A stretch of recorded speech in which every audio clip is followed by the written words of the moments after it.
We're about to begin. Good afternoon or good morning if you are in the Americas.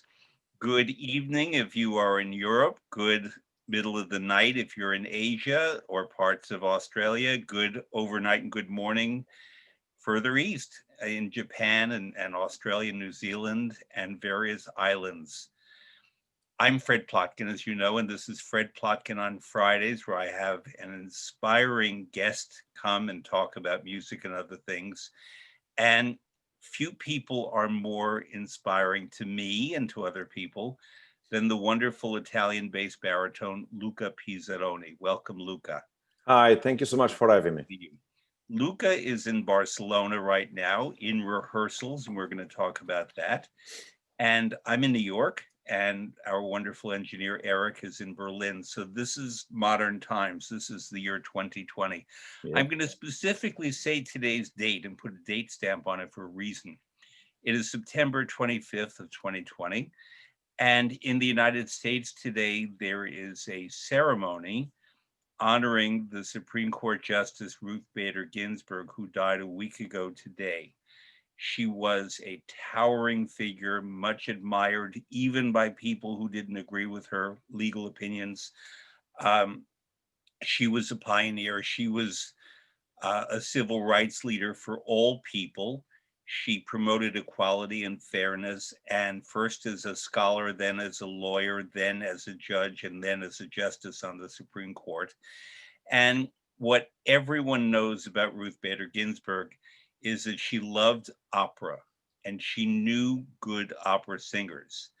And as it happens, last year, and Luca will tell us about this, two opera singers, both of whom have appeared on Fred Plotkin on Fridays, Christine Goerke and Luca Pisaroni, went to sing for Ruth Bader Ginsburg. Tell us the story, Luca. It was amazing because I got an email asking if if I would consider it. I said, you don't even have to ask. It is such an honor for me as an Italian to be asked to sing in front of the Supreme Court, and it was like a dream come true to be able to go there, to sing for the justices, to be able to have a private tour of the Supreme Court. And she has been such a model for everybody, and especially for women, that I just being in the same room with her, I thought I was, the luckiest man, right? To share and to hear her talk, and she is brilliant. She was brilliant. She was really an amazing human being. And I have to tell you, I sang Madamina, and so as a catalog, I came out and I had a book hidden in my jacket. So I came out after Christine Goerke sang her first number, and I came out saying, consolatevi, non siete voi, non foste, non sarete nella prima dell'ultima. Guardate, here I come out with a book that I bought at the bookstore of the Supreme Court with her face that said, I dissent. and the entire room, the entire room died practically, and everybody had such a good time. And it was really for me an amazing time, because she actually invited us in her private chambers, and she has so much of her life, in terms of photos and books. But the amazing thing was she had an incredible amount of folders close to her desk. And so we all asked, what are those? And she said, those are all the cases. And all the folders are a different color, depending of if the plaintiff, and so I said to her, so if you had to summarize your job, and she said to me, I have to read a lot. Yeah. Well, And it was really for me crazy because I didn't realize that she said I need to read all this and try to understand. And it's just you know, we don't have this thing in Italy. There is no such a thing, you know, la Corte di Cassazione, but they are not how you say, they are not rock stars like they are in America, you know. well, And Luca, I went to college in Italy, as you know, and one of my classmates was a very lovely young woman at the time, beautiful and intelligent, from Bergamo. And we lost touch, but then we reconnected recently on Facebook, and I yes, visited her in Milan last year where she lives, and lovely home, nice husband, good dinner. And I didn't I didn't know what she was doing for work. We'd lost contact. And I said, "So, Francesca, what do you do?" And she said, "I'm a judge of the Italian Supreme Court." oh wow. So you're going to have to sing for her too now, Luca, next time You, you're in but it. you know what I mean? They don't have the Secret Service. Yes. They don't have that kind of you know, it's obviously they have an authority, but it's like in America, it's something absolutely of another level, right? And so for me to be there and to be singing for her, and I sang some Liszt song, and then I sang you know, some I think Gershwin. No, it was an amazing day. I mean, Were you amazing. And nervous? oh, we were like all of us. I mean, and I remember we were in our dressing room, and then all of a sudden they said, "She's coming." And I remember it was like, you know, meeting a rock star. Yeah. And I have to say, I have a phenomenal photo of her, and is a photo from where she is from the back, and we are me, Christine, and Craig Terry, all listening to her. It's my favorite. You can't see her face, but it's my favorite photo because you can see how we are all looking at her adoringly. I have And the photo. She had pulled her hair back. yes, She was very small. yes, In feet, she was 5 feet tall, and she at yes, the end she weighed 85 pounds, which is yes, nothing. It's a nothing, sparrow. yes, And you and yes, Christine are quite tall, yes. and so to see you bent over, looking at her, talking to her, It's just like, um, just so listeners who don't know about her will understand how important she is to the United States. yes. Um, she was born in Brooklyn on March 10th or March 15th of 87 years ago. And her father was an emigre from Odessa. Her mother was conceived in Austria, but born in New York. And they had an older daughter who died when Ruth was 14 months old. So she never knew her sister. Um, she was raised sort of as an only child, but the parents never got over the death of the first child. She was a brilliant girl. She graduated number one in her class at James Madison High School in Brooklyn, where Bernie Sanders went and other people went. And but she was supposed to speak at the graduation. Her mother died the day before of cancer when she was 17.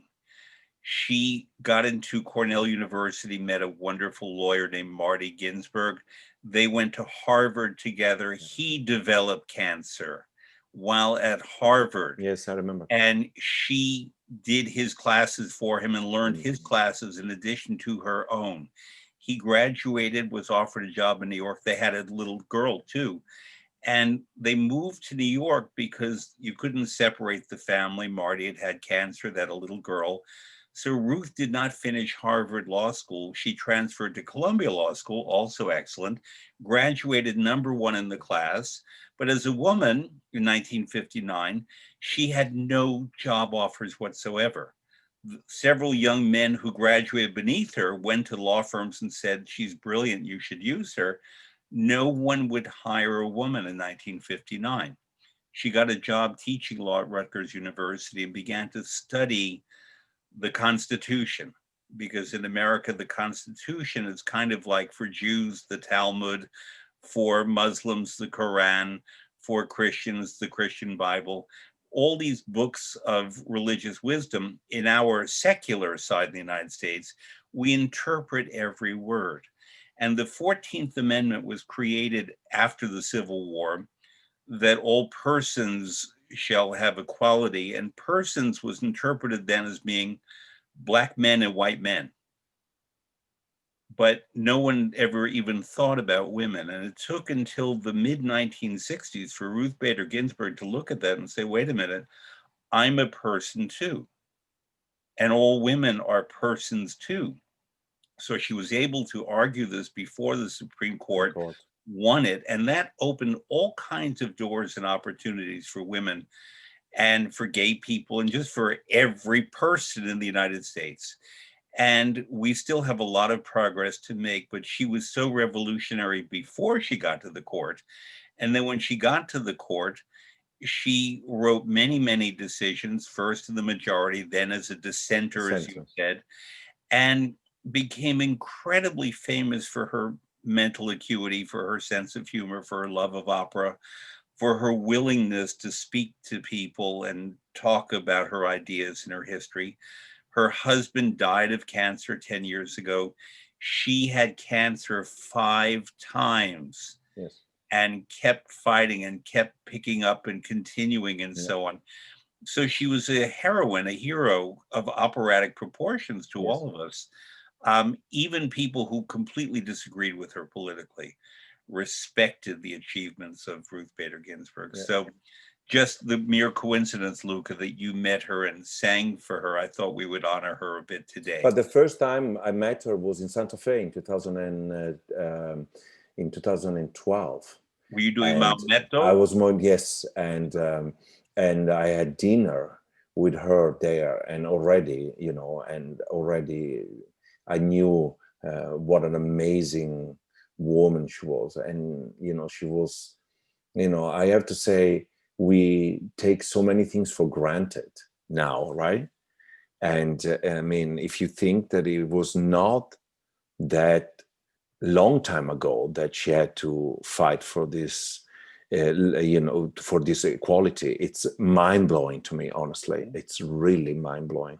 So you mentioned you had dinner with her.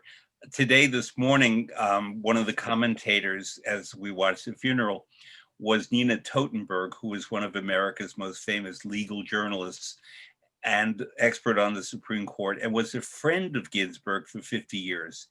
And she said that even though Ruth Bader Ginsburg was tiny and weighed almost nothing, Nina Totenberg said, but Ruth ate like a horse, but very slowly. It's true. It's true. And this is exactly what happened in November when we were at the Supreme Court. She ate everything, but she ate very slowly. So we had to all slow down, because Christine and Gerke was on her left and I was on her right, and we didn't want to, we were starving and we could have eaten twice, but I could notice that we were really trying to,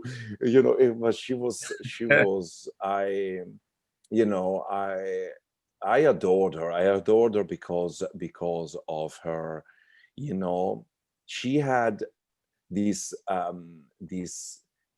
strength of fighting, and she didn't care of the outcome. She cared about the process, and she would not give up until the fight was over. And she said, some you win and some you lose, but you have to fight them all with the same intensity. And she was a very good friend of another Supreme Court Justice, Antonin Scalia, who was the complete political opposite of her. But they were very close friends, and they were able to form this friendship, which was so interesting that across that huge divide, they nonetheless found friendship and humor and loved opera and did all kinds of things together. And if I may say, but this is the idea of democracy that I think at the moment is a little bit lost. It's just the idea is not that we agree on everything. Actually, we are allowed to disagree, but I think it's the dialogue that makes us better and stronger. And not having a dialogue, because I am not even open to somebody else's idea. This is, I think, is terrible. And I actually, when we took the tour, I did ask, I said, do they have meetings where somebody has such a convincing argument that convinces other people? And she said, yes, actually this happened, that they have this meeting and there is nobody, there is no recording, there is no stuff, it's just them. And it happens that somebody enters with one idea and then they discuss and comes out and says, you know, you convinced me, and so I will change my opinion. And this, I think, is brilliant, because this is what we should convince people with argument, and not because we just decided beforehand what our position is. Sorry, I get That's political. okay. I was just going to say that I recall that there was an opera. I forget the composer's name. It was a Chinese name. Correct. Called Scalia Ginsburg, about Correct. Ruth Bader Ginsburg and Antonin Scalia. So just one more thing about her, and then we're going to get back to Luca Pizzaroni. I met her a couple of times. We spoke briefly, and her favorite composer was Mozart. And I said, "Do you have a favorite Mozart opera?" And she said, I'm not going to imitate her voice. She said, well, I think it would be The Marriage of Figaro, but I do love Don Giovanni, but I prefer The Marriage of Figaro. And I said, why? She said, because the women, she spoke slowly, the women are smarter. True. They have to be so much quicker and more alert than the men just to get any kind of equality. The music is beautiful. And I said, do you have favorite Figaros? And she named 3. Okay. And one of them was Luca Pisaroni. Oh, so she's sweet. I, therefore, listeners know that I every week ask my guests to pick some recordings to talk about that the guest is inspired by. But sometimes I add a recording. So I added a recording of Le Nozze di Figaro, starring Luca Pisaroni as Figaro, conducted by Yannick Dezay-Sagan with a wonderful cast. And that's in part a tribute to Ruth Bader Ginsburg, so that listeners can go hear it and know what she admired and what I admire and what millions of people admire when they hear Luca Pisaroni. So Luca, you are in Barcelona, Spain, Catalunya, and you began rehearsals today to appear as Leporello in a production of Don Giovanni. Correct. Now, you are the first artist I've spoken to who actually is rehearsing and performing something in the pandemic era. Yeah. The purpose of this show is not so much to focus on the pandemic, but given this particular circumstance, what is it like? What do you have to do in terms of precautions? How will the production be staged? Because Don Giovanni is such a physical opera. Correct. That there is a lot that physically has to be done. Yes. There's kissing, there's costume exchanges and masks and everything, and hand holding, la ci darem la mano. What if you have to use hand sanitizer? No, but I have to tell you that I think they're doing an amazing job here, because they send us a protocol weeks before. And we all had a test done before coming here, and then we were tested today, and we are going to be tested every week. And we are wearing masks at all times. We are only allowed to remove the mask for orchestra rehearsals, stage orchestra, and dress rehearsal, and obviously performances. Otherwise, we will have a mask for the whole time. And they are keeping the number of people present to the rehearsal to a minimum. So, for example, that Katrina, my wife, comes to every rehearsal, but they said, I'm sorry, until we are on stage, she's not allowed. Mm-hmm. And I completely understand. And there's been a little bit a kind of crazy experience to go back to a theater. My last show was on March 7th.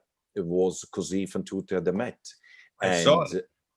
And I haven't sang since. No. I mean, I did a little, I sang Non più andrai for the Gala of the Maggio Musicale, but, you know, so this is the first time. So it's great to be back, I have to admit, and I can't wait to, you know, to start the staging. We only did musical rehearsal today.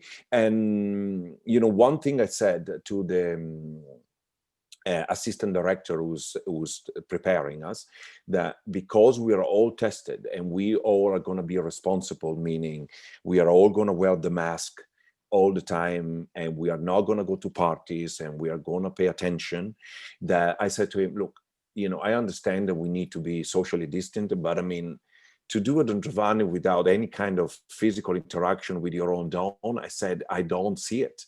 You know, and he understood completely, and he said, look, we will try. And I said, and I'm happy to mark some of the things, but I said, for a performance, you know, I believe that the relationship between Giovanni and Leporello lives in this physicality and in this recitative, that it would be impossible for me to portray our relationship and this character without any kind of contact. So I feel that by the time we open, it is going to be a normal production. I wonder, and you'll have to let me know on October 23rd after you've sung, to what degree there will be any acknowledgement of the pandemic. In other words, will people be wearing hands? In that opera, there are two famous hand moments, at least. One of them being Zerlina and the Don, La ci darem la mano. And the other is when the commendatore comes in and takes the Don's hand. Yes. And the jello, the chill goes through him as he's basically sent down to hell or wherever. But that point, I have to tell you that we are going to have masks as soon as we walk out. And there is gel to clean our lens everywhere. So we you know, they are really amazing because they already decided this in, if I'm not mistaken, it was in June when they announced this, and they already said there is going to be a chamber orchestra so that we can keep the distance, and in the theater is going to be maximum 1,000 people, and so there is social distancing. So you know, under these conditions, this is going to happen, and it is going to be amazing. And I tell you, I can't wait to be back on stage, at least seeing a conductor and hearing an orchestra playing is going to be magical. Have you sung in Barcelona before? Yes, I did Italiani in Algeria in 2018. Okay, so that actually answers two questions I wanted to ask you. I recently had Christina Skeppelman here, and she was artistic administrator, and now she's the head of the Seattle Opera. Opera. And we spoke specifically about Barcelona, about the Teatro Liceu, how in some ways, to me, it's the greatest theater in the world. And one of them is, in my experience, it has the best audience. Yes. It has the most knowledgeable audience, very appreciative, but not in a stupid way. They're appreciative because they know what's good. And I have a question for you that I've never asked any singers, so I'll start with you. Okay. What does applause sound like on the stage? Okay. There's a moment of honesty here. If I could cut them out of the performance, I would, because it's a weird moment to me. It's, you live for it, but I'm a little bit shy when it comes to applause. So every time, my wife always has something to say about me, you know, looking awkward, and I say to her, I don't know how to do it. It's a really vulnerable moment, to be honest, because there is nothing more rewarding.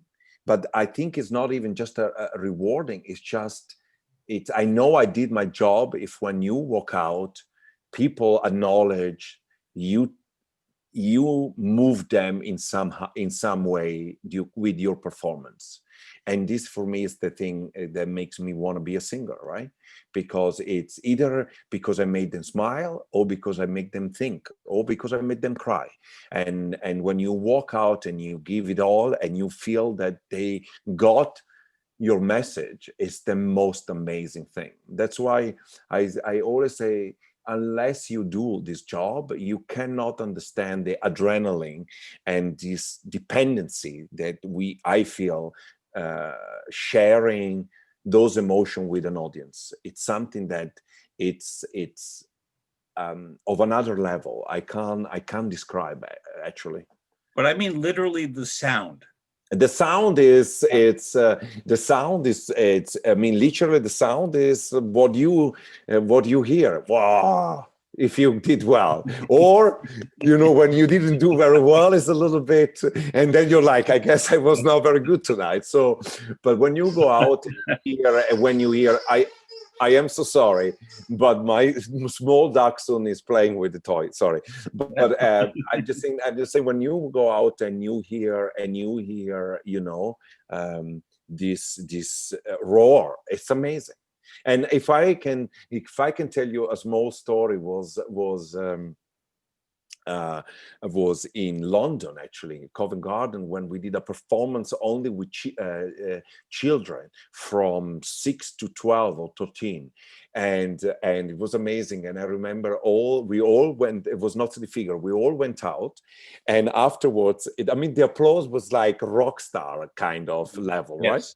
And I remember we'd all on a line, and it was me, Chris Maltman, Lucy Crow, and I don't remember the contestant. And we all look at each other and say, I want 1,000 of those in every performance, because it was like the best reception we ever got, So it's really a great sound. When I worked at the Met and we had children's matinees, sometimes the final dress rehearsal, I would say that a lot of times the operas were well chosen, and we have in first, the Metropolitan Opera has a good education program, but then the New York City Schools does.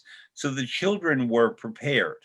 And often I or other people would go and speak to the students ahead of time, not about this is how you behave, but this is what to listen for, and this is why opera is great.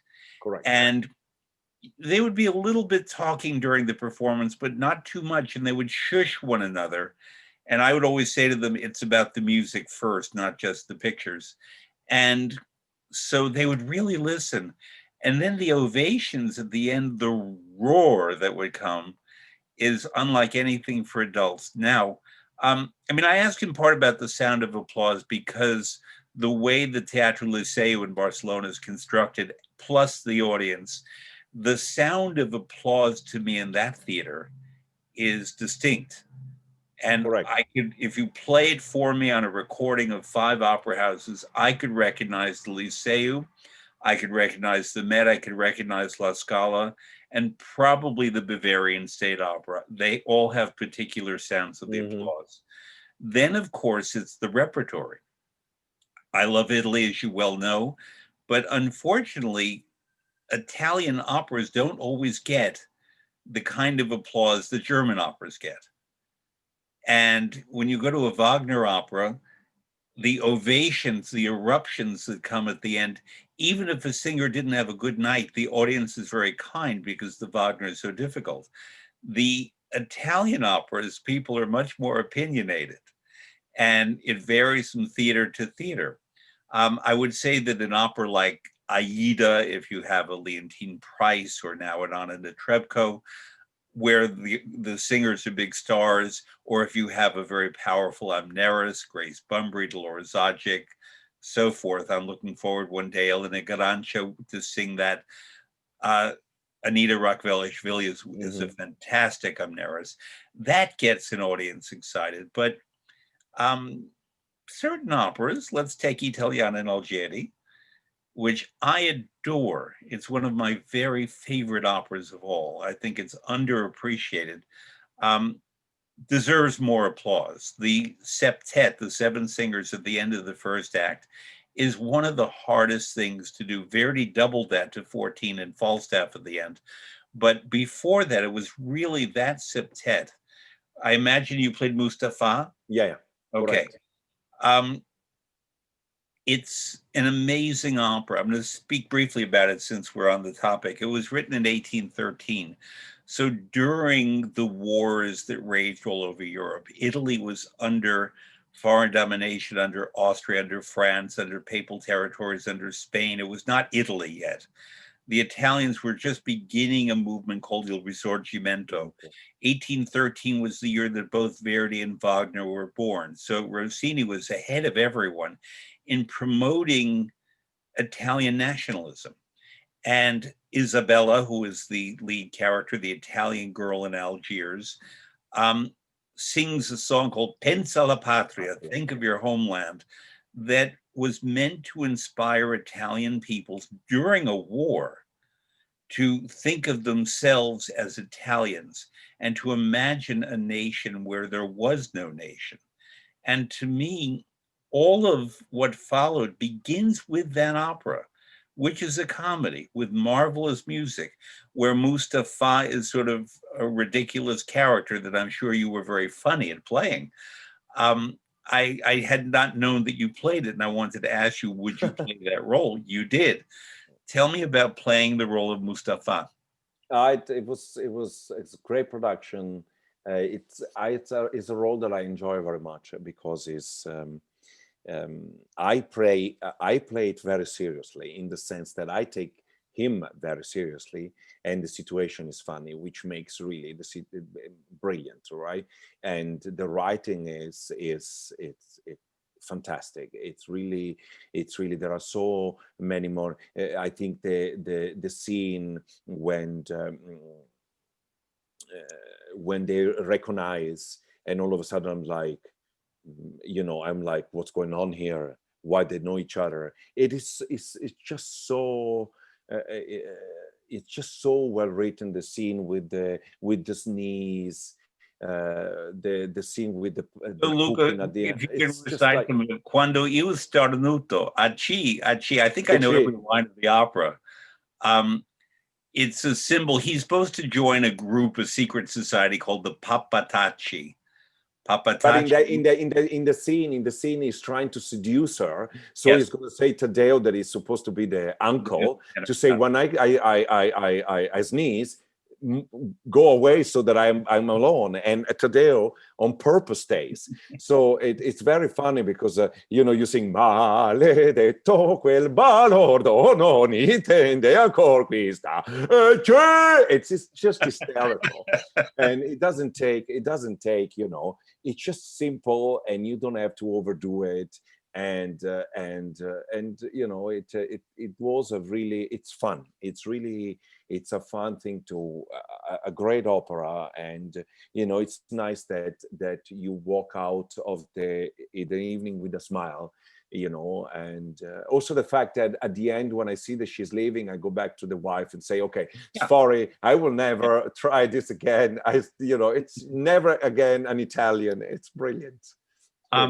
In this production in Barcelona, was there a spaghetti eating scene or Oh yes, absolutely. talk about With a lot of Parmigiano, and the actual talk about the staging and the eating and how you learn to eat spaghetti, because it's really a the most question of Italian thing. timing. Yeah, it's really a question of timing, because you have to eat it, and you need to make sure that it's the right amount, so that you have enough time to chew and swallow before you have to sing. Because if you don't pay attention, and then it's time for you to sing and your mouth is full, it's a disaster. And also you need to pay attention, because if you swallow too fast and something goes down the wrong tube, then you have to cough, and then thank God that I'm so grateful that we had actually the props early on the stage rehearsal, so that we could really time it. But in this production here, there was actually a chef who actually cooked it during the final scene. Right. So it was so delicious, and the sugo with the pomodoro, it was so delicious that everybody wanted to eat. We had a very good time. Well, since we're talking about eating in opera, there are many operas where a lot of eating goes on. Tosca, to name one, but one of the Don Giovanni. I was about to say one of the foremost is Don Giovanni, and you have played both Leporello, who eats a little bit of Fagiano on the side, yes, but you also, as Don Giovanni, there's a lot of eating. Yes. I know in some productions we did at the Met and elsewhere, basically it's a lot of apple that is made to look like other food. It's carved because apparently singers can manage apple very easily. Would you tell me about some of your eating experiences? No, I have to say at the Met were amazing because actually they had if I'm not mistaken, it was an entire chicken. And then I said, I'm sorry, but I don't eat meat. So they went out of the way to find a vegetarian sausage that it was put right behind the chicken. So he would pretend to cut the chicken, but he would put it, and they hated it. Everybody backstage hated it and said it stinks. And I was like, it's fine for me. I'm used to it. But you need to honestly, that you need to pay really attention because this finale, it's monstrous. And if you by mistake swallow wrong or you don't pay attention, you could ruin the entire scene. So you need to eat, and most of the time I ate grapes because they are small and they can be swallowed in like 2 bites and they are gone, and they allow you to to sing. And but I tell you, when the scene is over and Elvira comes in, I remember at the Met with Hilda, we both look at each other and go, even tonight we manage not to choke on any food, so thank God she's here. Well, since you're in Spain, I want to mention something else about that last scene of Don Giovanni. Mozart made his first trip to Italy in 1869 at Christmas. And his first visit, his first town was the town of Rovereto in Trentino in the Alps. And he played a performance on December 24th of 1869. And he was 13, and there was a little supper after, and they served him a wine, a red wine that is produced in Rovereto that he liked very much for a 13-year-old. Perhaps he had never had red wine before, called Marzemino. And he, being a genius, remembered everything, and he never forgot that this red wine he tasted was Marzemino. So that was 1769. In 1787, when he was working on Don Giovanni with Da Ponte, and they were trying to figure out what wine the Don should be drinking at the dinner at the end of the opera, Mozart said to Da Ponte, who was from the Veneto nearby, it should be Marzemino, eccellente vino, excellent wine, excellent Marzemino, which the Don tastes and samples. But obviously, if the opera is set in Seville, there's not much Marzemino that even gets to Milan, not to mention Seville. And most times when you read translations of projected titles, it doesn't say Marzemino, an excellent wine. It says, hey, this is a good wine or whatever, or nice wine or whatever. And I always feel we're missing out on that important moment that Mozart was the one who insisted that it be Marzemino as an in joke. The opera was done in Prague, and so they may not have known Marzemino in Prague, but nonetheless, it was so important to Mozart that that's how it got inserted into the libretto. Because it seems strange that there's nothing in the source material about Marzemino. So that was it. That was Mozart and Marzemino. So geniuses. I wanted to ask you something else. I want to ask you many, many things. But the next thing is a reader, a listener actually wrote in. I'm going to read their question. Is Luca related to the 19th century singer Benedetta Rosmunda Pisaroni, born 1793, died 1872 in Piacenza? No, I don't think so. I mean, my father was born in Rovereto di Cadeo, which is a small town close to Piacenza, but no, we are not related. And but it's an amazing story, right? Because an amazing contralto who they said was so ugly, so she started singing, giving her back to the audience, And then when they loved her so much for her singing, she would turn around. That's the legend. But no, I'm not. I don't think. I never actually. I never actually researched it. Maybe, but I don't think we are related. I mean, I discovered among the many things that she was the first Malcolm in Rossini's La Donna del Del Lago Lago. and sang Mura Felici. And in that, she plays a young man. So therefore, she could have, if she had a beard in real life, She.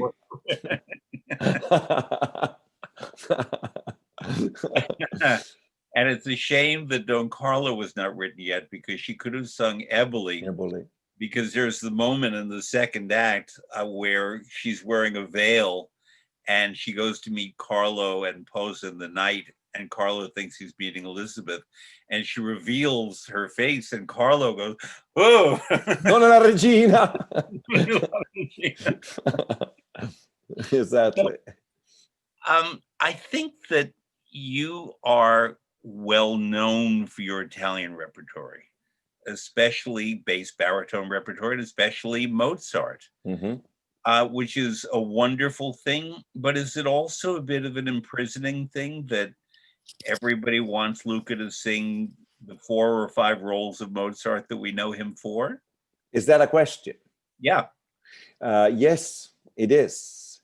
It is, because it's, when you do so much Mozart, it used to be that it was the core of the repertoire of everybody. If you think about Mirella Freni, she sings Zerlina, she sang Susanna.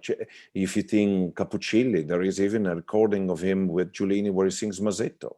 If you think of Herman Pry, Fischer Disco, everybody sang this, and nobody just thought, oh, that's a Mozart singer, and that's it. So I always, if you think of Ferruccio sang Furlanetto, Ferruccio sang his last Figaro, he was 55. And if I'm not mistaken, he was 55, he was at the Met. And and Ferruccio sang, he sang Filippo II with Karajan, it was in his 30s. So it was never, they always kept Mozart in the repertoire, because Mozart it's very hard, in the sense that it requires a discipline in fraseggio, a discipline in purity of intonation, in purity of sound, no portamenti, or if you do one because of an expression that kept you in check. And now it feels a little bit like Mozart has become a little bit like Rossini. When you do their repertoire, people only see you in their repertoire, and I don't think it should be the case. And so it takes a little bit of courage and time to convince people that you can do something else. So I was very lucky that a lot of houses offer me, Damnation, Faust, Les Contes d'Hoffmann, Péléas et Mélisande, so that they can see you progress in another repertoire. But this is something that I notice is something recent, because if you look at 20 years ago, they all sang. I mean, if you look at Renee Fleming, she sang Contessa, forever, right? And rightfully so, because if I'm not mistaken, at the gala of the Met, she sang Porgi Amor, and it was brilliant. I mean, it was a testament of the fact that she is, she's in great shape, and she still sings with that purity, right? And I wish, and especially as an Italian, right? Because truth be told, Italians tend to be a little bit lazy in terms of repertoire.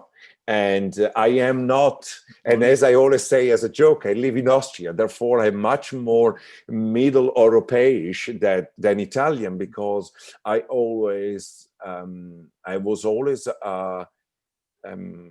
an interested singer. I always loved different repertoire.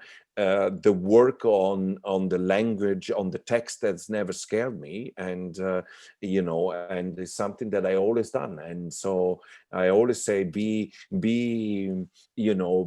adventurous with me, because I might surprise you, right? Ferruccio Furlanetto famously said to a journalist, but then he said it to me on one of these transmissions, that when he stopped singing Mozart at 55, he said, I'm almost 70. I can still sing Mozart. It's good in the voice. It's just not good in the knees. Yes, no, but that's, I completely understand, because when you do a role like Leporello and Figaro, I'm always on the floor somehow, either because I'm building a bed, or because as Leporello I'm being beaten up, and that's really, it requires a lot of physical strength, and you need to be in good shape, because you really need to jump around. But otherwise, vocally, I want to keep it as long as I can. I want to talk to you specifically about Così fan tutte, something you and I as friends have talked about in the past, but I want our audience to share in the conversation. Many people say that it's the least good of the three Mozart da Ponte operas, Le Nozze di Figaro, Don Giovanni, Così fan tutte. I don't say that. I don't say that one is better than the other. I think they're equally good, and they're all very different. Yes. Very, very different. And because Così fan tutte was written in 1790, I would say musically he was even more advanced than he was with Don Giovanni in 1787 and Le Nozze in 1786. Amazing that in 4 years, those are the operas he wrote. And so musically, it's just on another level. I know that when James Levine had been ill and then came back to work at the Met, the opera he chose to return with was Così fan tutte, which actually is a long night in the opera. Yes. It's quite long. And when people talk about that opera, they say it's sexist. They dismiss it as being unaware about women. I wish we could have spoken to Ruth Bader Ginsburg about her view of Così fan tutte. That would have been very interesting. But I'm continually fascinated by productions of it. And I saw you performing it a few years ago in Salzburg, and then most recently at the Met in New York. And basically, for those who don't know it, it's a story of two young men who say, La mia Dorabella tradirmi non sa. They wouldn't know how to betray me. They love me. They're faithful, and so on. And the cynical older man says, don't believe it. All women will leave you in a second. And he sets up this whole ruse in which the young men go away to fight in the army, even though they're not. And the women are upset, but then the boys come back wearing costumes, and the girls maybe do, maybe don't recognize the boys. And the interactions are very different every time you have those four singers, and every time you have a different stage director. And the ideas that happen. So more than any opera in the entire repertory that I can name, I've never seen two performances of Così fan tutte that are alike, even if I'm seeing the same cast twice in a run. And that's in part because the dynamics are so different. Yes. I think it's one of the most psychologically sophisticated operas of all. Yes. I think that the issues that are dealt with then are still the issues of now, maybe different in that the way young men and young women relate to one another. And I mean, maybe one day there'll be a gay Così fan tutte in which there are two women and two men, who knows?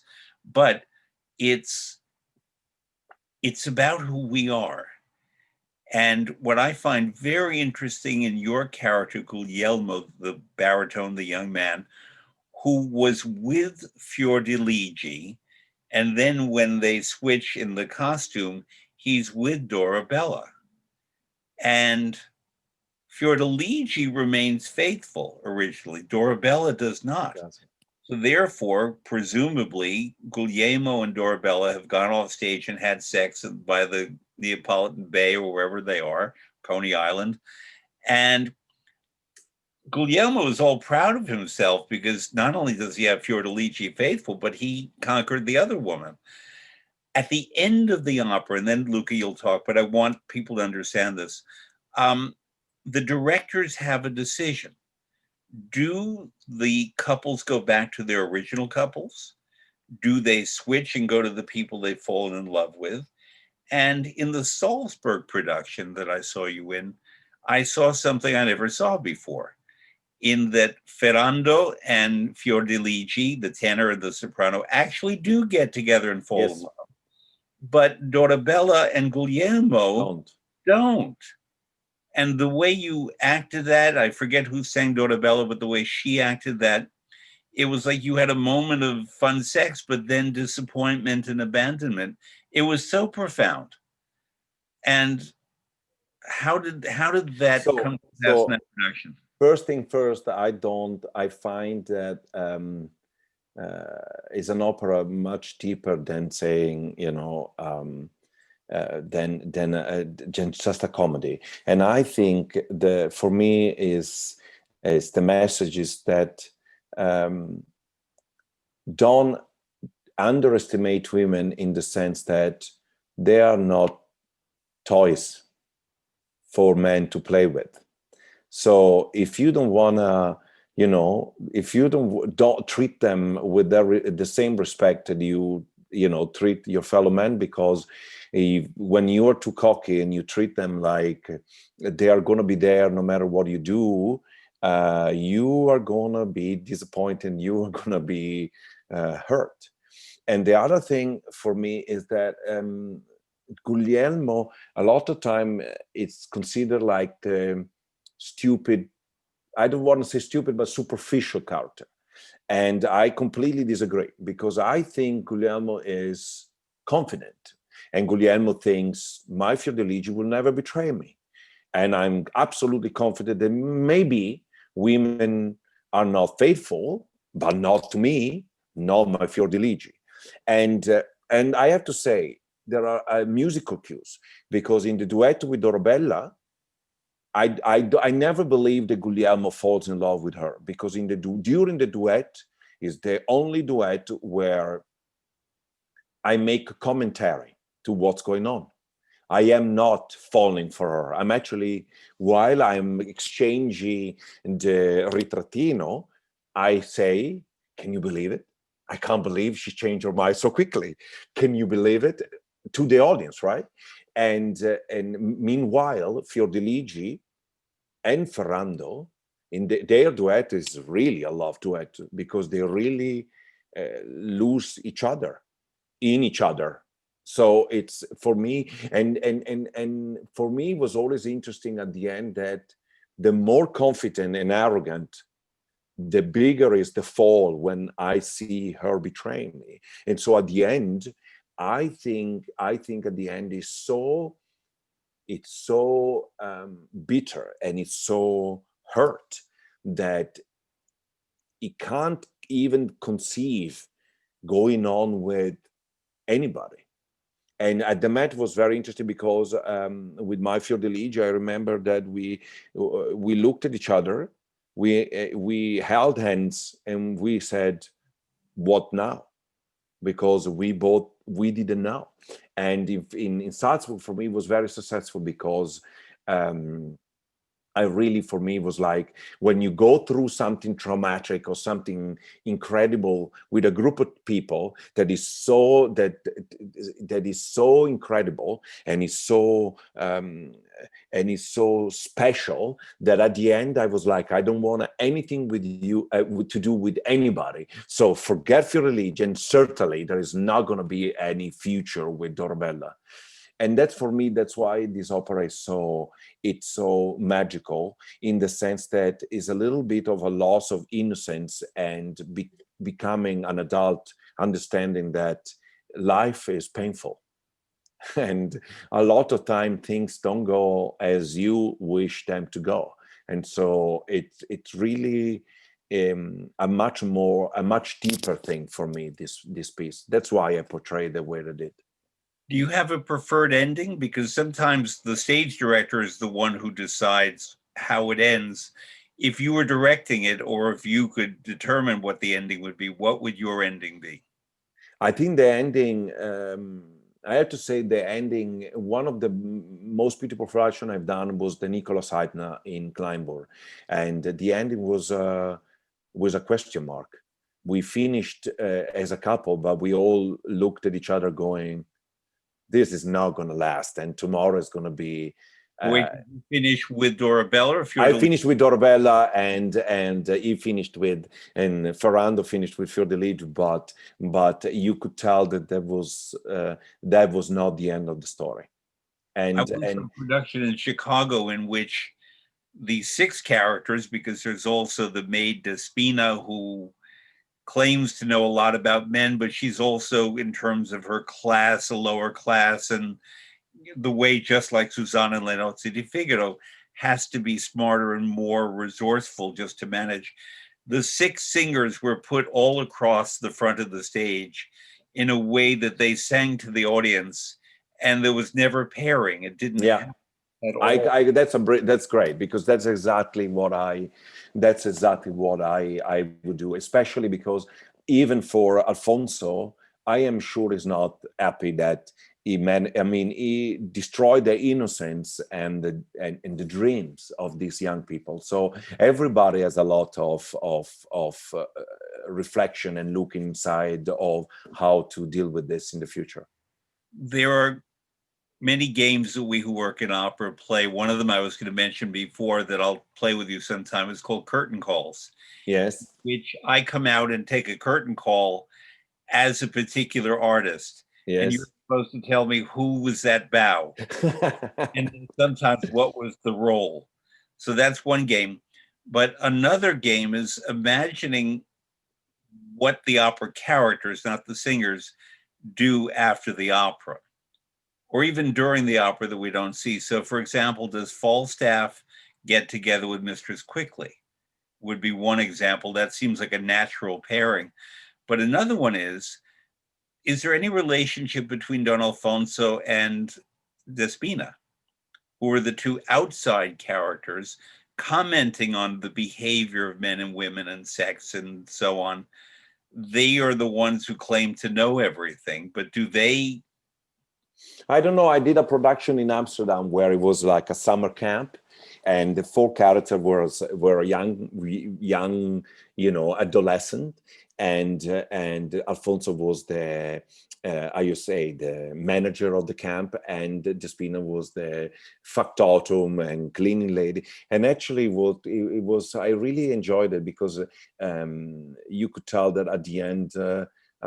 Alfonso and Despina at something after so much time spent together. There was something going on between them. I think in that piece means that at any age and in any condition that you think you are, you're going to be affected by this, and I like this idea that affects everybody in a way or another.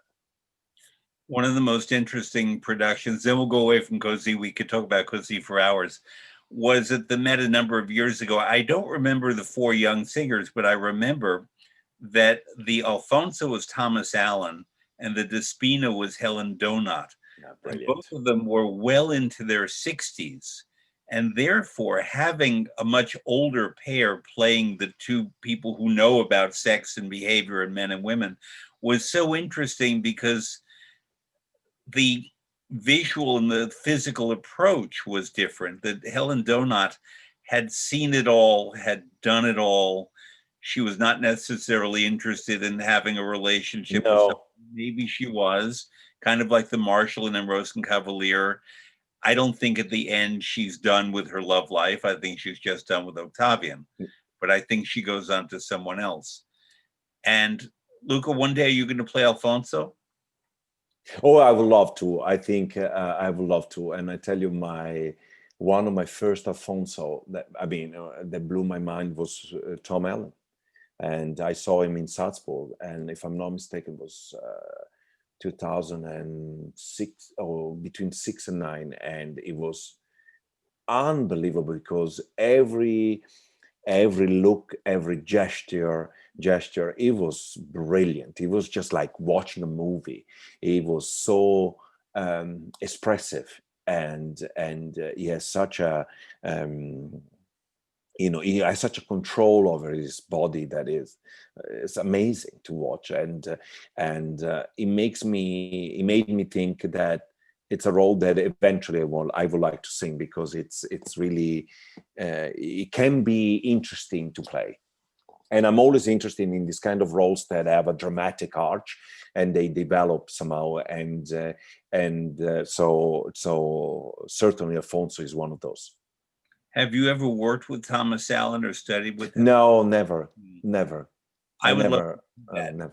I, in 2012, was a visiting educator at the Verbier Festival. Uh-huh. And Thomas Allen did master classes on Mozart, on Le Nozze di Figaro. Just some of the best classes I'd ever been to.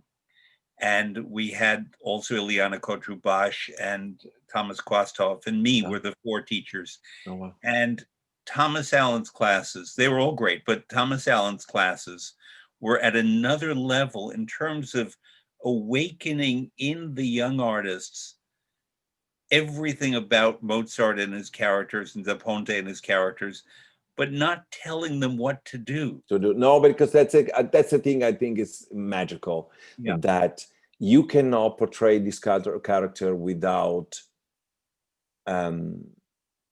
looking inside yourself. And Thomas, it was it was brilliant in teaching, think with your head when you approach this character, because it's the best, it's the best place to go, for you to try to find something interesting, original, fresh, and new. And this really, for me, that's the great thing about Mozart, that you could play the same role in 15 different production and find new colors and dynamics and nuances, every single time. And that's why I think this opera are, genius, total genius. Well, I'm sending a message out into the arts management universe that we have to get Thomas Allen and Luca Pisaroni together to do something. That would be fun. Performance, whether it's classes, whether it's a conversation like you and I are having. But he's, I love you as a friend. He is also really special. Yeah. Really, really special. Yeah. He's an operatic treasure. And I would love for you to work with him in some form or another. Have you ever met him? Do you know him? Yeah, I met him several times. I was at the Met doing Così fan tutte, and I was there at the same time. And I remember, I went to say hi to him, and he's really nice. And I always admire this because, the thing about Mozart is that to try to find something new in the tradition, for me, that's the secret, right? Because there are some rules that you have to respect, right? In the recitativo, for example, I believe in freedom, but in the frame that Mozart gives you. Because once you start going off pitch and talk, then is a free for all, and then everybody can be original. But the secret is to make it sound conversational in pitch and without what Mozart gave you. And that's what he was a master, that every word and every phrase has a special inflection, allargando here and then accelerando. And this is what I always try to quote unquote steal from colleagues, to try to then approach my recitativi as fresh and give this impression to the audience that they are not written, that they are happening in the moment. And that's not easy. A lot of people know that you were born in Venezuela, but you grew up in Busseto in northern Italy, in Emilia-Romagna. Correct. My guest next week is Lynn Rosetto Casper, who wrote a magnificent book about the food of Emilia-Romagna. And she and I are going to be talking about the relationship between food and composers, musicians, and so on, especially about Emilia Romagna, so Verdi, Toscanini, Pavarotti, Freni, Tebaldi, a lot of others. And you, Luca, are a vegetarian and you grew up in this. You make me laugh. Oh, it's hilarious. You grew up Go in ahead. a region that is so animal. Oh, And I ate so much meat when I was growing up. You have no idea how much meat. I mean, how much meat I had in my life.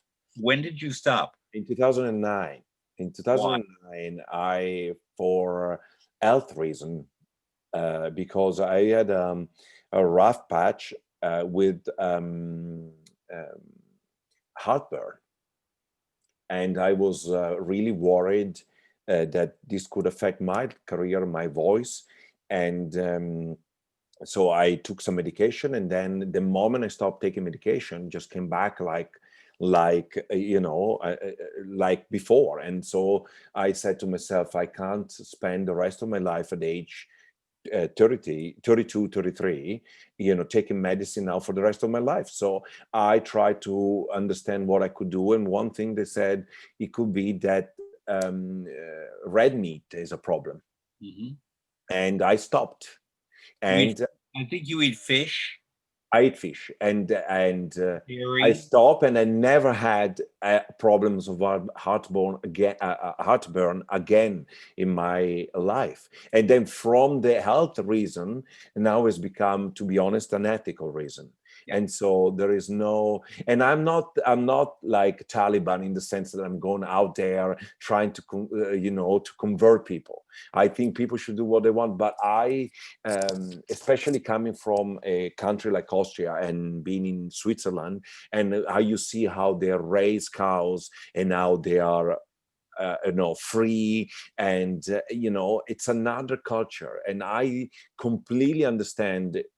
That you want to eat meat. I just don't like that animals are considered things, and we have to raise them in insane numbers so that everybody can have meat 3 times a day, because the problem is there is unnatural to produce so much meat in such a short amount of time, and so they have to put so much stuff in these animals. Then I think has consequences, right, for For us. the earth.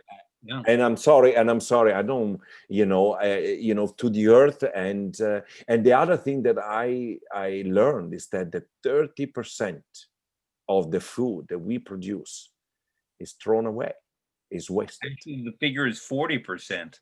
I, Which, I read something some time yeah. ago, and it said 30%, and this I think is insane, that we throw waste an amount of resources, and then there is so much people who actually are starving, and so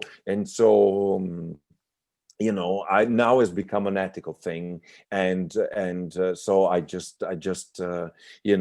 but I still have to tell you, I still can manage to go to. I was there recently with my wife, and we went to a restaurant called La Buca, which is I know La Buca. very close to Busseto, and I still managed to have, and I am not exaggerating, 40 dry annolini, Yeah. made out only with cheese, no meat. But I still eat like a lot when I'm there. So La Signora Miriam is the grand old woman who still runs it and owns it, and she makes um, these wonderful dishes. I'm going to save this for Lynn next week: culatello and pear mostarda and so on. But one more thing about food, and then we're going to get back to Bussetto. I just want to warn listeners that on October 23rd, I have the baritone Lucas Meacham, and Lucas is a vegan. Vegan. So I'm not setting a personal agenda here on food, that we have Luca, then Lynn Casper, then Lucas Meacham.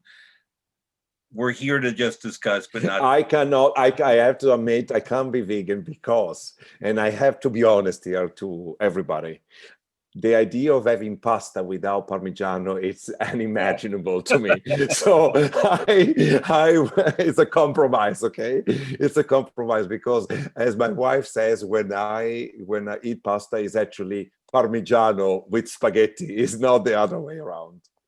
So, Luca, growing up in Yes, Busseto was not where Verdi was born. He was born in nearby Roncole, right.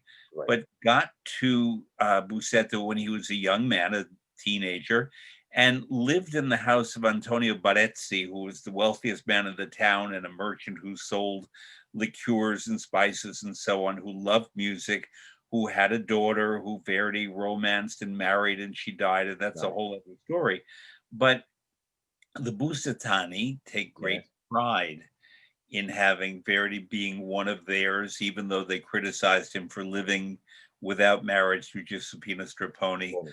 Carlo Bergonzi was in that town. He had a hotel called I Due Foscari, magnificent restaurant, in addition to magnificent singer. You grew up in this cradle of Verdi and life. What was that like as a small boy to see this enormous statue of Verdi on the piazza and everything Verdi? So I would lie to you if I'd said that everybody loves it, loves opera, because actually, when you grow up, when I grew up, it was only about football. And everybody cared only about football, and because I was so terrible at it. I had plenty of time to actually redirect my attention towards music. I was really awful, and I, I, I really, I, it just, it was not my idea to ever become a football player. I always wanted to become an opera singer. There was, as I said a lot of time, there was something about a human voice that can produce that sound without help of a microphone that always fascinated me. And I remember I heard about Bergonzi giving master classes, and I remember I went in the taverna downstairs of the Hotel Due Foscari, and I would listen to him giving lesson behind the curtain. And then one day, I think he had a phone call, so he walked out and he saw me and he stopped and said, "What are you doing here?" I said, "Sorry, maestro, I'm listening." And he said, "Yeah, come in." And so from that moment on, I would go almost every day to listen him giving lesson, and it was magical because he had this culture of the quality of the voice, always round, always beautiful, and the way I remember he spent hours of teaching about how to phrase, how to be able to tell the words so that everybody could understand you, how to give a special color to a word. It was for me amazing, and to be able to, at the age of 12, 13, to be able to listen to this, right? And it did help me in my studies, and it did help in my career, because for example, uh, I'm always convinced that for the clarity of, never sacrifice the clarity of the world for the production of sound. It's something that has been always my mantra. People need to understand what I'm saying, because we are a tool singer, and if you cannot understand what I'm saying, there is a big part of it missing, right? And I have amazing memories of this, and I have to tell you, I uh, I was so into it that I saw Bergonzi coaching Vincenzo La Scola, Ballo in Maschera, twice. And it was amazing to see how he could transfer his knowledge and his long, long career to other singers. It was really an incredible gift to be able In to be there. classes I attended that he put special emphasis on breathing. to a great degree. I mean, obviously, all singers have to breathe and breathe properly and breathe in a way to support the sound. Yes. But what struck me about him was he, as a young man, your age and younger, had a normal physique, but he was what the Italians call una buona forchetta. He liked to They eat, love to eat. and he had his own kitchen in this fantastic restaurant. And actually, I went there because he taught me some dishes that he knew. And by late in his career, he was very fat. He was fatter than Pavarotti, but people don't know that. And Yeah, and the difference is that it was even shorter, the Pavarotti. So yeah, it was really, you know, but he had always this, you know, and the Pavarotti was the same. Is that they had this lower kind of breathing, so you know this expansion low, and so for them to be able to feel their let's call it stomach, it was always a plus. And actually, in fact, Bergonzi, a lot of time when he sang in a concert, he always put his either left or right hand close to his belly to somehow feel that he was breathing correctly. well, actually, I mean, I don't want to, I'm not a gossipy person, but I'm just going to be very descriptive. I knew Pavarotti very well. We were friends for 29 years together. We worked together a lot. And when you put your hand on his stomach, there was more distribution of the muscle and it was kind of hard there, even though he was heavy, but he was heavy throughout. Bergonzi, when he got heavy, it was all very low Correct. and it just sort of hung over. And I'm wondering about the breathing when there's that kind of low fat. You're slim and elegant, but Oh no, but I tell you, my that was higher. And I'm asking you as a singer and as a technician, would you know how Bergonzi did his breathing when the fat was that low? but because my coach tells me, you know, when you do certain repertoire, you need a belly because there is nothing to do. It's just this kind of idea of somehow sitting there, right? You are almost like you take a breath and you're like floating on top of this. And obviously, if you cannot be, in my opinion, too skinny because it's really hard to feel it. And if you have a little bit of fat to move around, that gives you a better idea where to go. I'm serious. And it's not just the front, it's the side and in the back as well. But let me tell you something that I think is brilliant, because I loved Pavarotti, as you know. I adored him, and I adored, you know, if I am an opera singer is because of his voice, right? And in an interview, they asked him, but Mr. Pavarotti, what do you tell us about your diet and why you are so heavy? Is it for singing? And he said, look, I could stay here and talk about my physical issue for hours. The truth is, I like to eat and I eat too much. And so I think it was really beautiful of him to say, look, at the end of a show, and I have to say, I understand, because at the end of a show, there is some kind of, I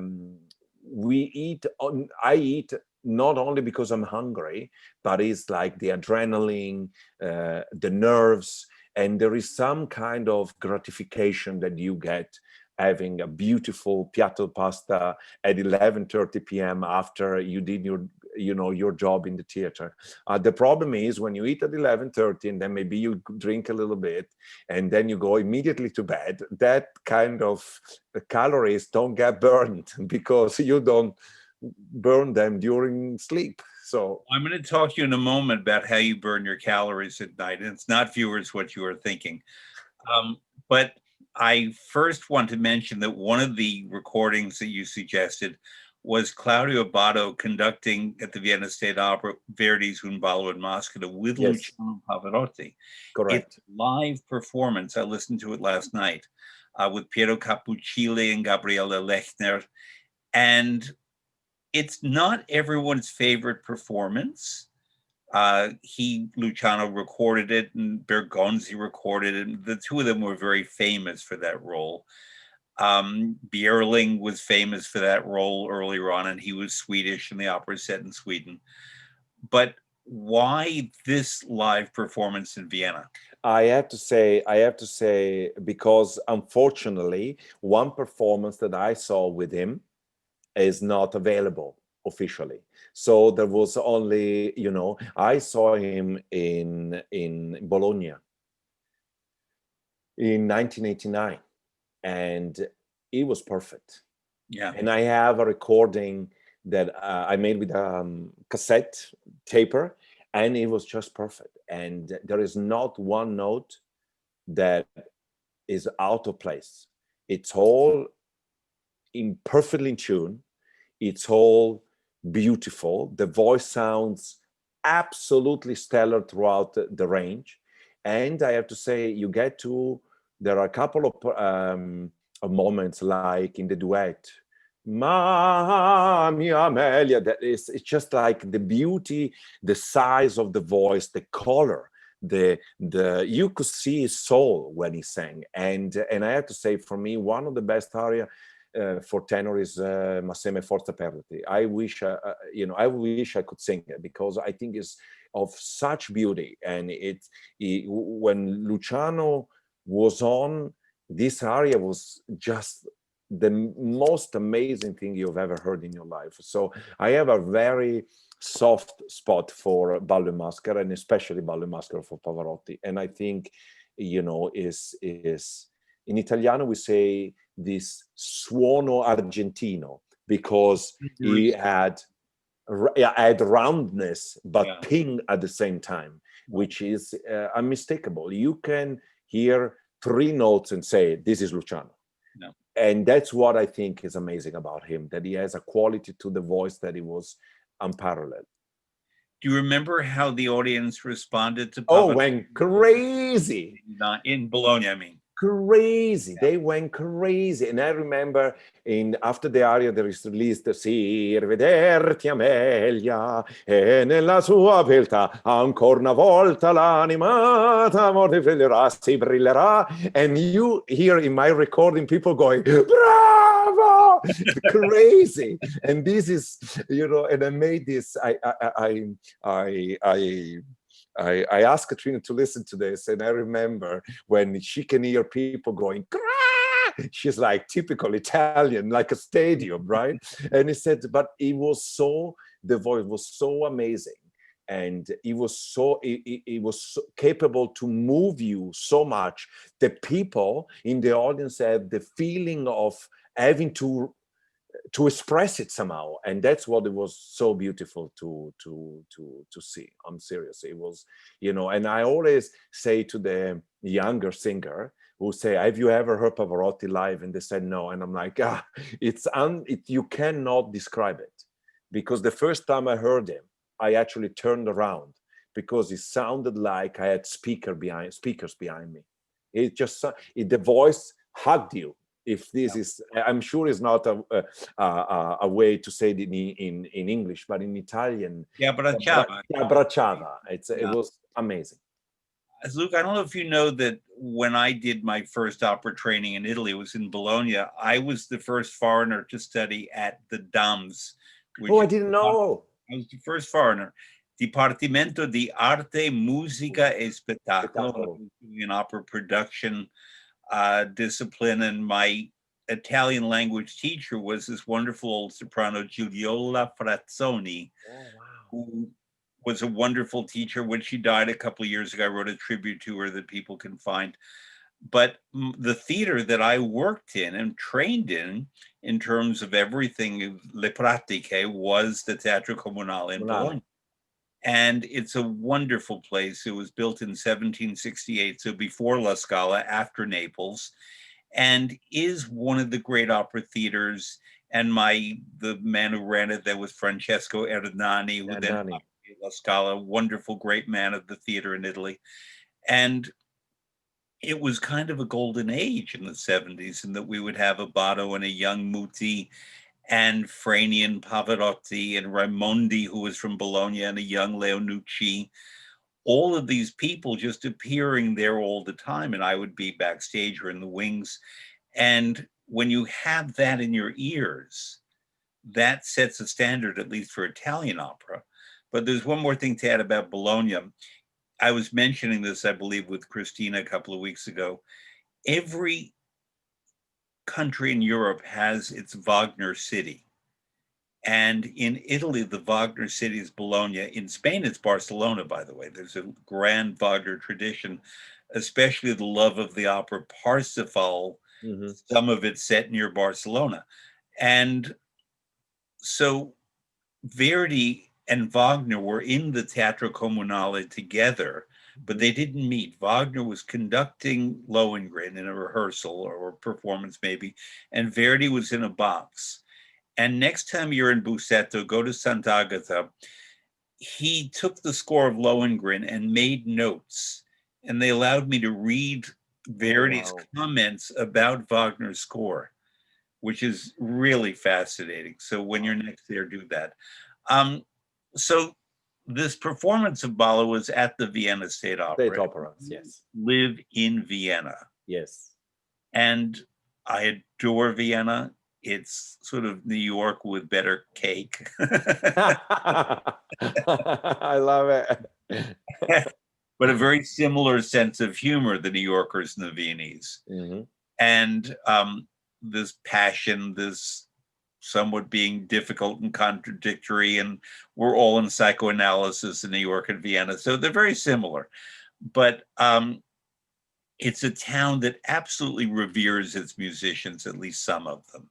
Yes. And I've seen your father-in-law, Thomas Hampson, walk down the street, and people follow him as if they're following, I don't know, let's name a big rock star, whoever. Okay.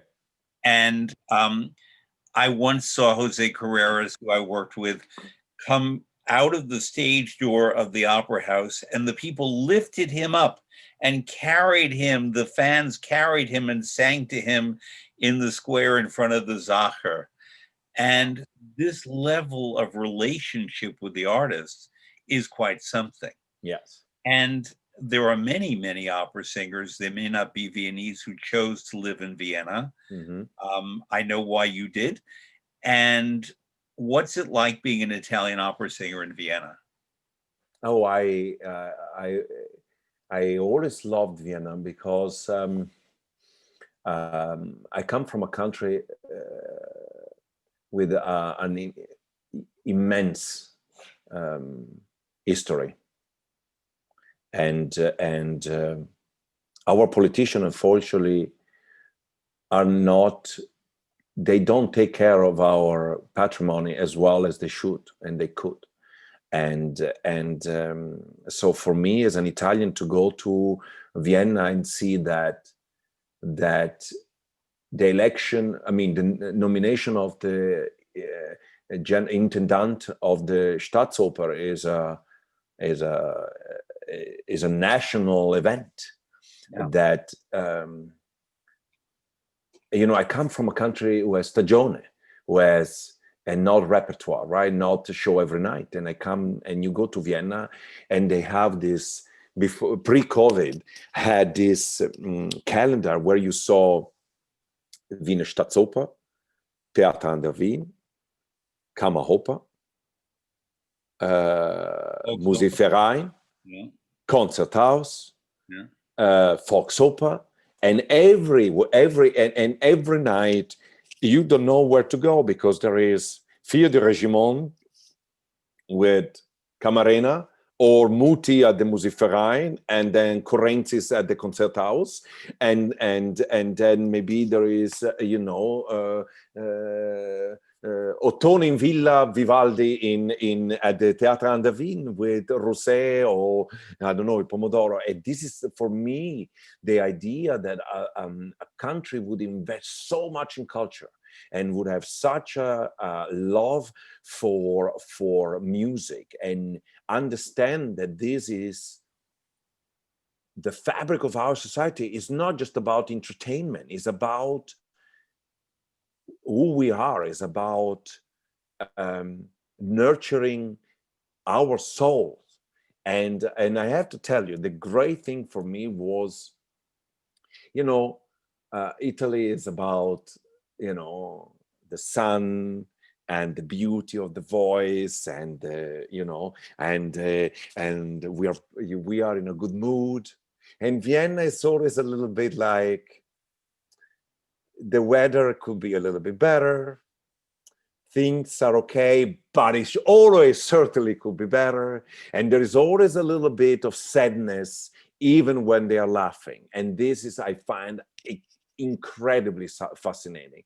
And this I find absolutely amazing, because I learned to see things let me rephrase this. Things are never what they look. You need to work much harder to actually go underneath to understand the true meaning of things, especially music. That's what I mean to say. And this for me as a musician was absolutely fascinating and shocking, because you know, even when you think is a comedy, there is always a little bit of bitter truth in it that makes you reflect. And the thing is, for a musician and for a performer, it's amazing because Viennese are not afraid to be provoked, and they are not afraid to be asked difficult questions. For example, the big difference, right? Madamina, right? Madamina, you know, in Italy is a entertaining, funny aria where he talks about. In Vienna, it's sad, it's tragic, it's a little abusive, it's you know, is actually putting salt on the wound of this poor Elvira. And this I really loved, because it allows me as a performer to dig deeper and to try to see, okay, yes, there is humor in it, but it is hurtful to her, and Leporello enjoys it. And this is not, it doesn't, it makes him not such a nice guy in this moment. So I always love this about Vienna, that they always have energy to complain about things and to We do. feel sorry for themselves.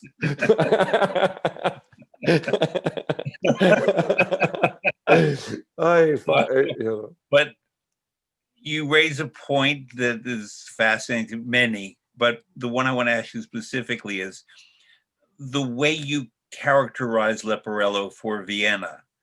When you sing Leporello then in La Scala, where I saw you do it not too long ago, or Barcelona or New York, where the audiences are different, do you take those elements from your Viennese Leporello and bring him there, or do you have a more La Scala Leporello for the Italian audience? How does that work? A little bit. I have some things. I might introduce some things because I believe, you know, I believe the character is in a certain way, and I think, you know, the music tells me that in this moment Leporello is being absolutely awful to her, and you cannot just play it like, oh, it's funny, you know, 1,000, because, you know, he repeats the same thing over and over, and he does it on purpose, you know. And I think he can decide to do this as a in a way that, so to say to her, look, open your eyes, you will never change him. And I understand, but it's really mean, right? And I have to tell you, I do adjust my interpretation to the city. I mean, because there are certain places where this mean spirit gets lost in translation. And so especially if the production is an old-fashioned production. If it's a new production and is a concept production, let's call it, or modern production, then it's easier to convey something else. But it's an old-fashioned production with old costume, it becomes really challenging to an audience that is so used to certain cliche to all of a sudden come and change it. And I will keep the integrity of the role. Don't get me wrong. I will never play for the laugh, because I always believe, and I quote a German director, Martin Kuge, who said to me, to be funny, you need to be extremely serious. And so I will never, I will never do a joke going, oh, ha, ha. No, but I will, I will make sure that the situation, it's funny, but I will keep the integrity of the role, because I think these characters are so beautifully drawn by Da Ponte and Mozart that it's a pity to just, make two strokes because we go for the cheap laugh. So as we move toward the conclusion, I want to explain to listeners how you burn off the energy in the pasta. A few years ago, I mean, you all know that Luke and I are close friends, so I travel to see him whenever I can. And I was working in San Francisco when you were appearing in, I believe, Fidelio with the symphony. Correct. It was an afternoon performance, perhaps. Afternoon performance, correct. And I said to you and to your wife that let's go have a bite, let's go do something after. And you said, I have to walk the dogs. And I know you have your nighttime walk with your dogs. Correct. Anyone who knows anything about Luca Pisaroni and his wife Kate know that they have two magnificent dogs. And so my other musical addition on this list was a performance of Tristan und Isolde conducted by Lenny Bernstein in honor of your dogs, Tristan 2.0 and Lenny. Do you have any dogs there? Look, he's always close to me when I sit on the sofa. Always. He's here. Hello. And that's who? No, the other one is somewhere else. Okay. Lenny is somewhere else. But Tristan, Lenny just heard his name and he's coming close. But they're always around, especially when I'm on the sofa. Tristan is always on the side. Well, you said to me, and I know you mean this, and I've said to you that I adore dogs, as you know, and really the only thing in my life that I don't have that I wish I could have is a dog. But I felt that in my circumstances, I could not give the dog the kind of attention and care that it needs because of my work, my travel. And yet you travel and the dogs travel. You have two dogs and they have eaten dog food in many of the great cities of the world. Correct. And so clearly, but I mean, let me interrupt here for a second. My situation is special because I'm lucky that Katrina, my wife, works from home.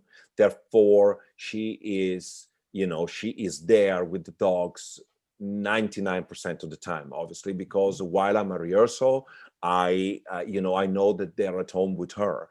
Obviously, there are moments when she's not there. Then I tell you, it's a lot of work because in between, I always have to calculate my day. And in between rehearsal, a lot of time people go to eat and I run home, take them for a short walk and go back to rehearsal. But this is something that I always say when friends, colleagues say, oh, what do you think about a dog? I say, it is a commitment. I don't want to exaggerate, but it's like having children. It's especially when you travel. It's like, because if you commit, you cannot just say, stay there and I see you in 12 hours. It's just not possible. And so, you just have to plan your life. And I tell you, when I have a 10 a.m. rehearsal, I get up at 7, make sure that they get walked for a very long hour, so that when I leave for the next 4 hours, they sleep because they are tired and they are happy with what they had. And so it's a lot of work. No doubt about that. When I was a young man, just beginning at the Metropolitan Opera, when I came back from Italy, the medical director was named Adrian Zornotti. He was from Piemonte. Yes. And he was a urologist, and I never understood why a urologist takes care of opera singers, but that's a different story. And he was the urologist for Franco Corelli. And they were very close friends. And Corelli and his wife, Loretta, had a series of dogs, little tiny dogs. Mm-hmm. And I forget the name, but it was always, let's call it Liu or Mao or whatever it was. it was number one, number two, number three, and they were a series, always with the same name. Oh, And when one of them left, the next one arrived and got, like Henry the Seventh, Henry the Eighth, oh Henry. my.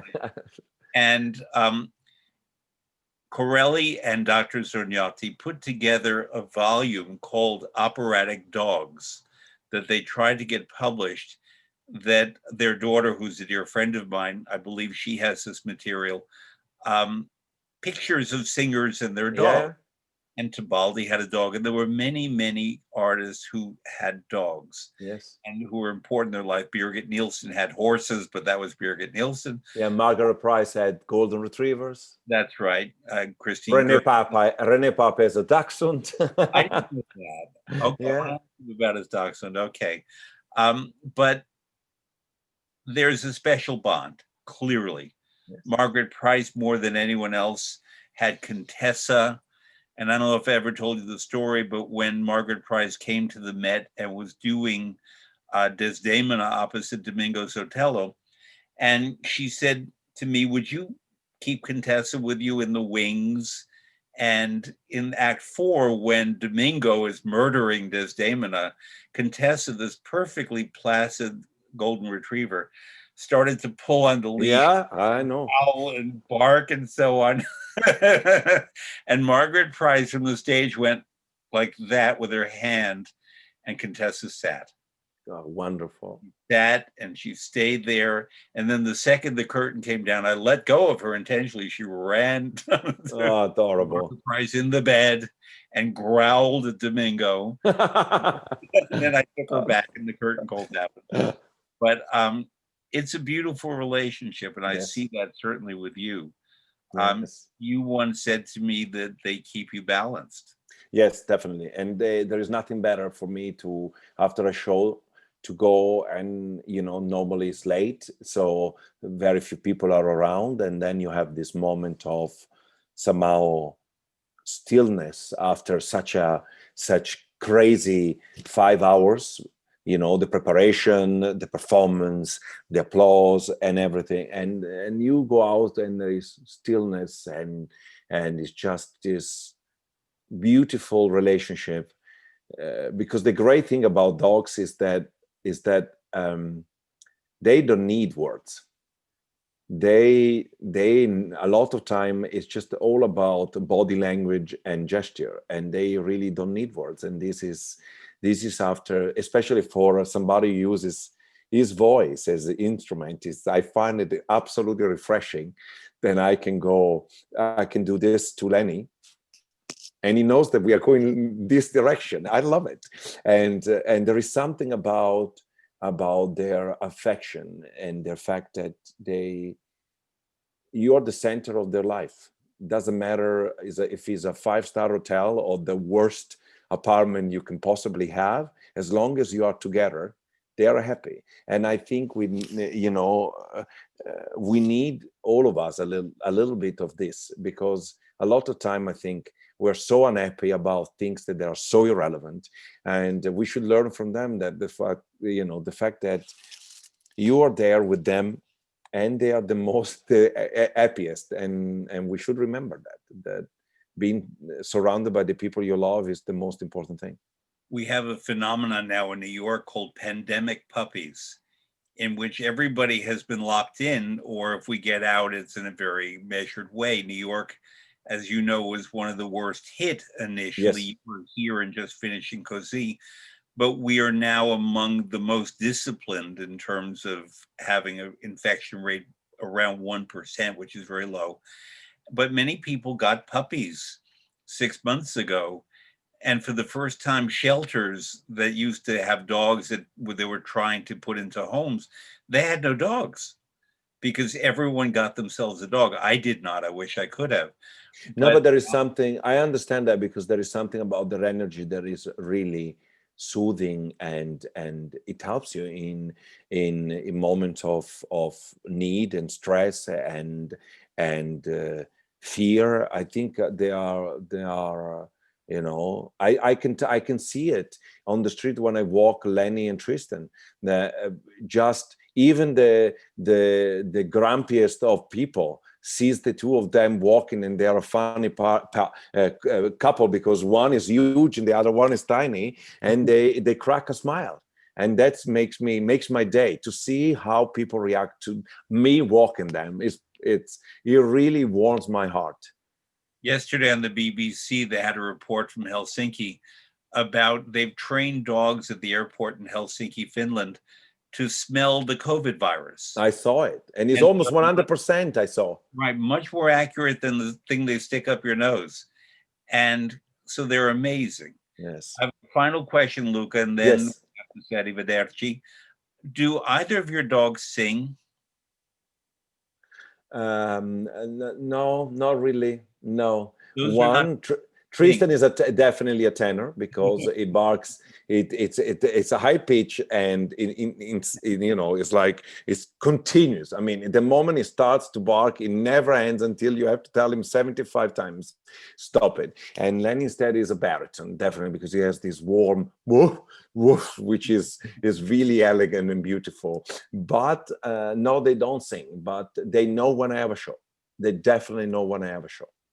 How do they know? Because especially Tristan is always under my desk, so when I start warming up, I could see him going, oh, here we go again. I guess another of those days. And for example, I have to tell you something funny. It's a little secret, that when I study and I make mistakes and I get angry, they both are so sensitive that they know I'm angry. They sneak back to my wife going, I don't know what's going on with that guy, but I'm sure there is something wrong with him, because he's unhappy. So in previous life, those two dogs were music critics. But definitely. And so when I don't sing in pitch, they are like, oh, let me go away. I don't want to be confronted with this. Well, I don't know if you know that a lot of the Siberian dogs, the sled dogs, the Alaskan Huskies, and so on, are all singers, and they mimic the voice and so on. If ever you are with one and you sing to one of those, you'll get a duet going. Oh, wow. Yeah, no, not mine. Mine are just critics. Right. They don't perform. They just listen and coach and suggest. Does Tristan want to make an appearance today? Yeah. Look at Oh, I meant actually Tristan. I meant Lenny. Oh, Lenny, no, it's over there. I don't think it's, if you wait for a second, let me wait. Let me turn the camera quickly. Look at him. Oh. Look at him. He is really cute, because he always has this puppy face. Yeah. And everybody loves his big head. That's what is really sweet about it. Well, as I began this broadcast, I will end it with something I meant sincerely. Everybody loves Luca. No, everybody loves Lenny, as my wife says. Everybody loves Lenny.